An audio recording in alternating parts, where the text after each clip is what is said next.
Funding for the Other Olympians is provided by Canon, quality and innovation for the way we work and live.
How can you think that blind people can go downhill in the skis? Or how can you think that somebody that has no feet can to ride a bike for 100 kilometers? So first of all, I think it's just a matter of imagination. It's a life sport. It's something I expect to be doing when I'm 70 and 80 years old. And I think for any person that's very important. But the disabled ski team, it's just been one of the neatest things ever happened to me in my life. I'm a pretty naturally competitive person. I like to win. Hate to lose a chess game, hate to lose a video game. And I've always loved skiing. Being part of the team means I've made the initial step to completing my dream, and that is to be an Olympic champion.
No one here thinks of this as the disabled Olympics. They think this is the Olympics.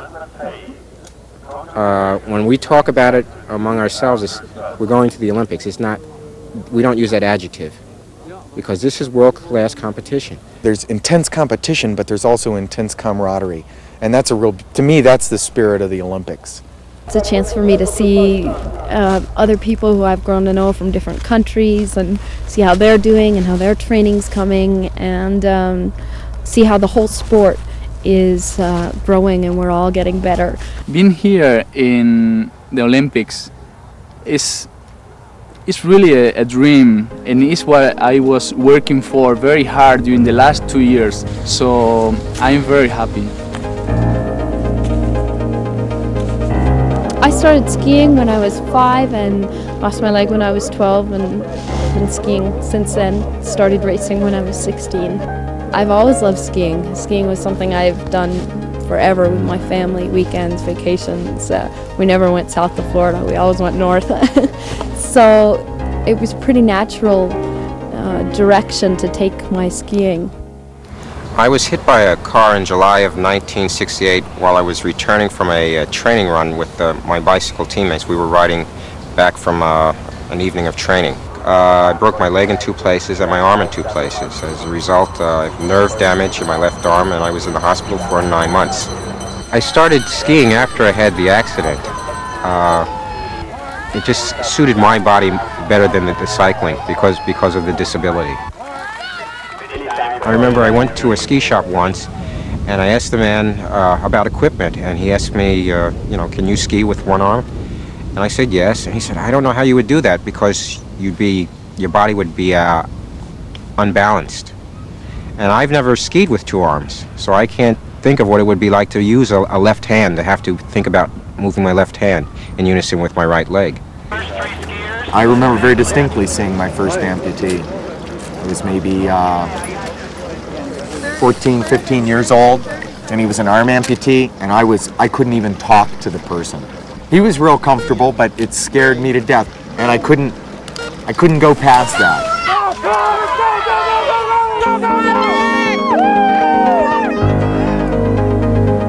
I started racing when I was 15, and my goal was be in Olympic. I raced for almost 6 years until I got my climbing accident. In the winter of 1977, my friend Jesus and I decided to climb the north face of the Eiger. And in the 5th day of climbing, I lost balance and I fell almost 100 feet, and I broke both legs. And at that point, I realized that, well, all this is over, because in the place where we are, there's no way that they can rescue us. And at that point, I understood why people kill themselves, because when you reach a point like this, when you don't have hope and you are alone, and it's easier to die than survive, you just kill yourself. 6 days after the accident, the wind stopped and the weather conditions still were bad, but no wind at all. So they were ready, and they just tried something that at the beginning was almost impossible, and they did it. They rescued us. For me, the experience of leaving the wall at one point that we thought that we're gonna die was at the same time like a flash of happiness, but at the same time was very scary, because I knew that probably at that point I'm gonna lose my legs, because they were totally frozen, and I knew that what was about to come would be even harder than dying.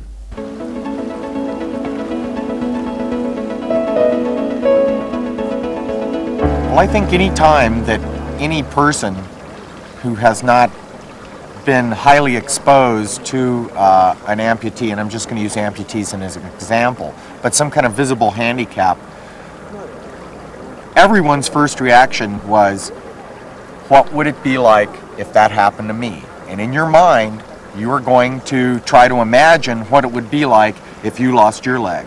And I can guarantee you that everybody's imagination will make it into something worse than having to deal with the reality of it.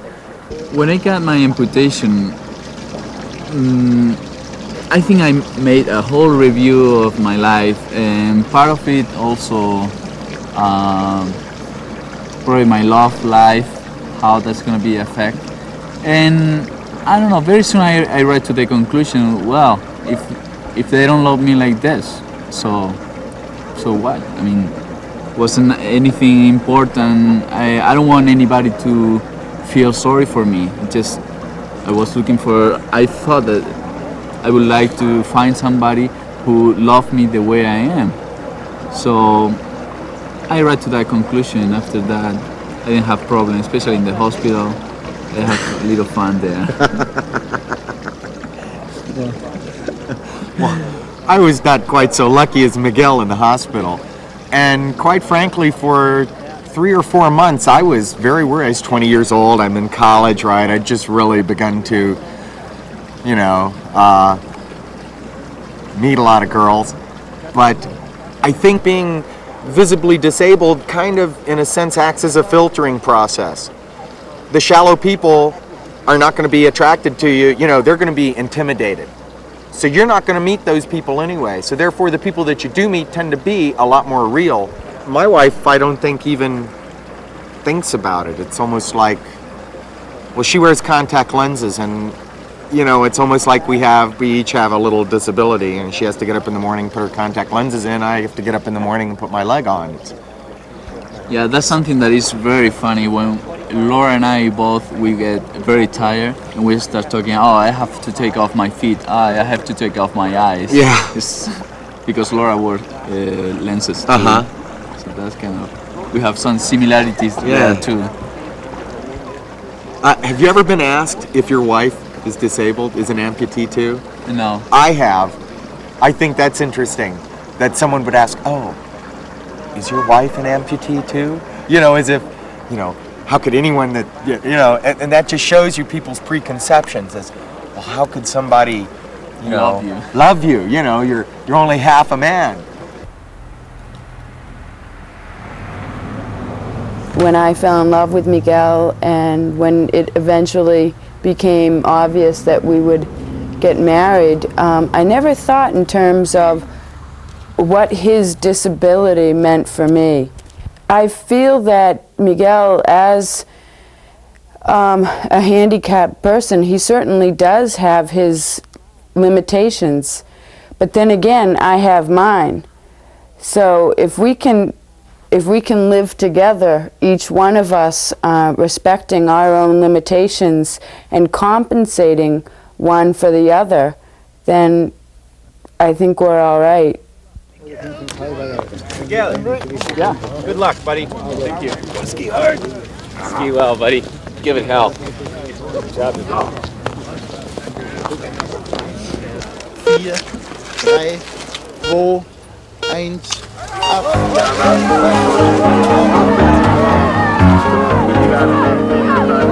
Just when I saw Miguel taking off from the starting line today, and I just got all welled up with emotion. I was like, oh my God, it's really here. It's really happening. It's really exciting.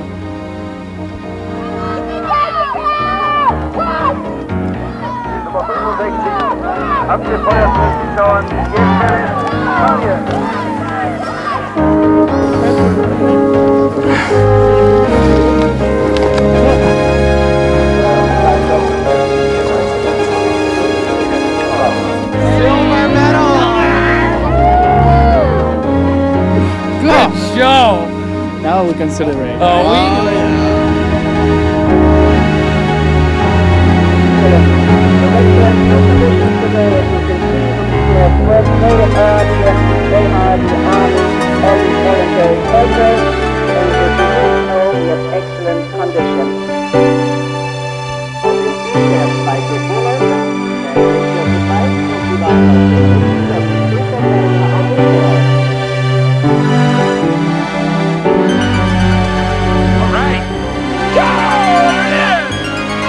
People don't understand. They say, well, what do you do for work?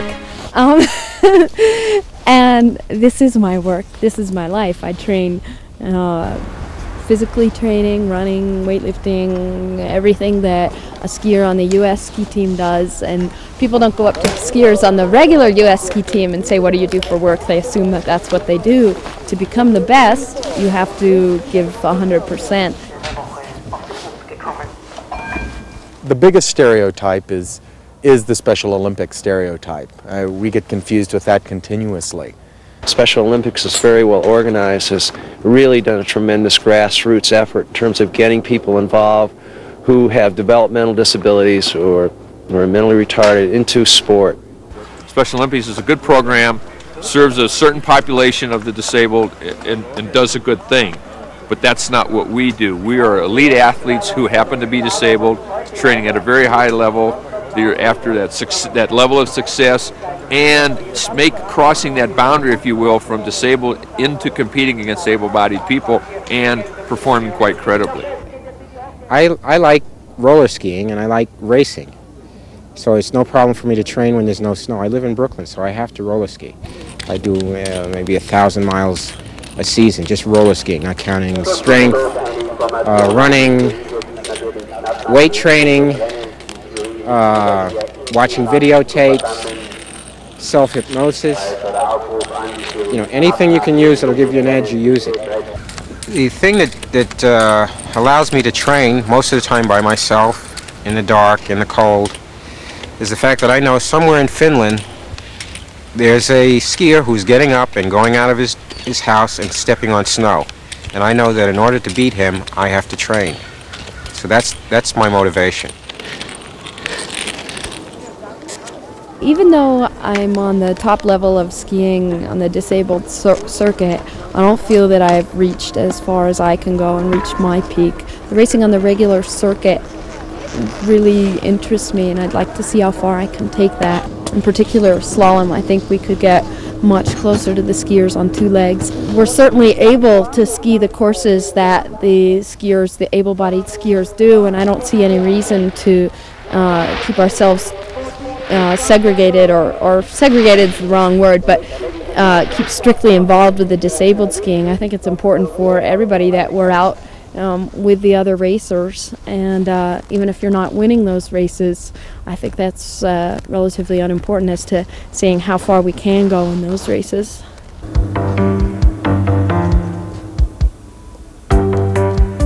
What you're thinking about in the start is what you want to maintain thinking about in the course. And this particular course would just be going as fast and riding as flat a ski as possible. You get that into your head at the start, and then you maintain it through the course. Number 8, the gold medal winner in the giant slalom, Diana Golden, USA.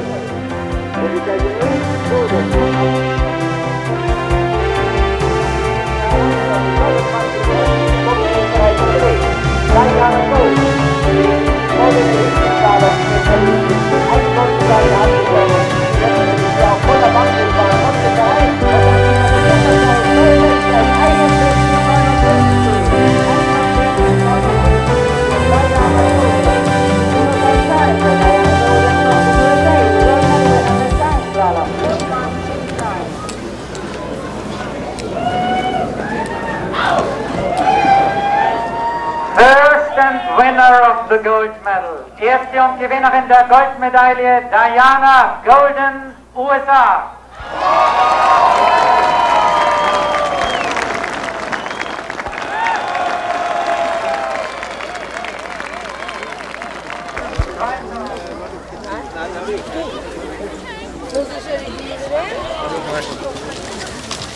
Okay, Johnny, you ready? Thank you, bro. Good, you sound relaxed. You sound relaxed. Thank you. Okay, I'm gonna try this piece. Yep. Good luck, Miguel. 2 years ago, I went to the States and I met members of the U.S. handicap ski team, and they invited me to go to Lake Placid and training with them. And that was the first time that I felt that I belonged to a team again, and I was really competing again. We've provided a lot of logistical support and technical support for Miguel, but there is not a person on our team that resents the fact that we're helping the Nordic ski effort of Spain, because Miguel has given us so much. Miguel is a friend. He's helped us. He's been an influence to everyone on the team. He's just a friend. I don't think of him as a competitor. The relationship Miguel has with our team, other athletes and other nations have with each other in this cross-country competition. We are a large family. Next events, the classes LW3 and LW9 men 10 kilometers. Preparing to start in Startvorbereitung number 39, number 39, Miguel Pérez, España.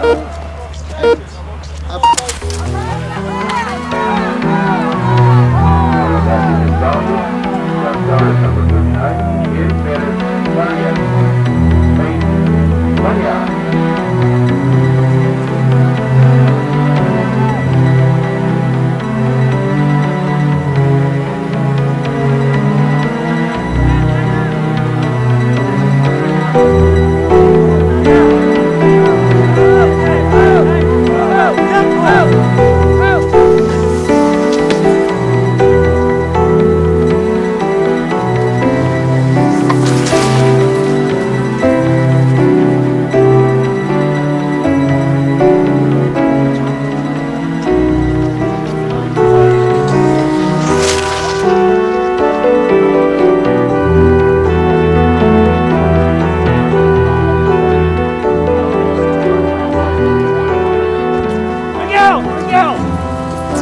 You're 24 down on a second. You gotta pick it up. You gotta pick it up. 24 down on a second.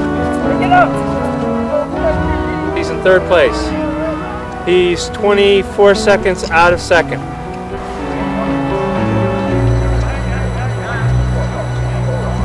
Your mind is saying that you have to go faster.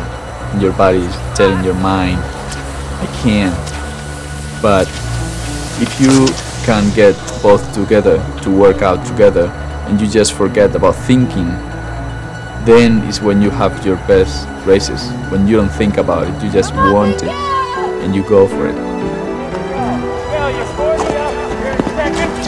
You're 40 up on fourth, 6 up on third. Keep it going. Push it, Miguel! Push it! He's doing real well. He picked up the pace. He's now in second. So he's holding his position. He should repeat his performance the other day.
Der Goldmedaille. First and winner of the gold medal, Terje Grøer, Norwegen.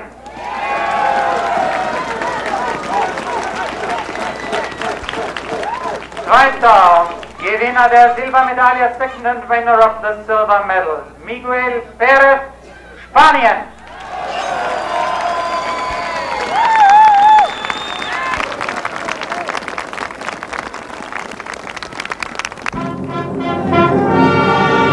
Since I was a boy, I dreamed being here in the Olympics.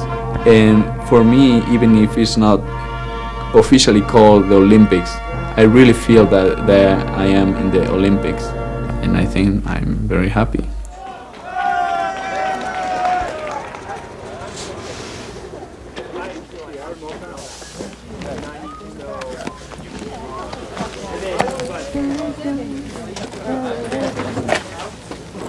In 1960, I saw on television the Rome Olympics. And when I saw that just something clicked in my head, and I said, that's what I want to do. So that's been a goal of mine. And to be here, you know, I've reached the goal. I've done it twice. Most people dream about making it once. I've done it twice, so I'm something special. I just wish everybody in the United States could see what is going on here. I think it would blow a lot of minds. I really do. People think we're very brave and courageous and overcoming and triumphant and all that bullshit. And we're out here because, like I said, we're competitive people and we like to win. and there's nothing brave or overcoming about it. My accident makes me realize something that it's not a feeling, it's something that now I know how fragile we are. And when we are up there in the world fighting every day, we think if things are going well for us, we think that we are so cool, so strong, you know, I can eat the world. But then just a little accident makes you stop and think that we are just flesh and bones. And so we have to be a little more understanding and human.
Funding for the Other Olympians was provided by Canon, quality and innovation for the way we work and live.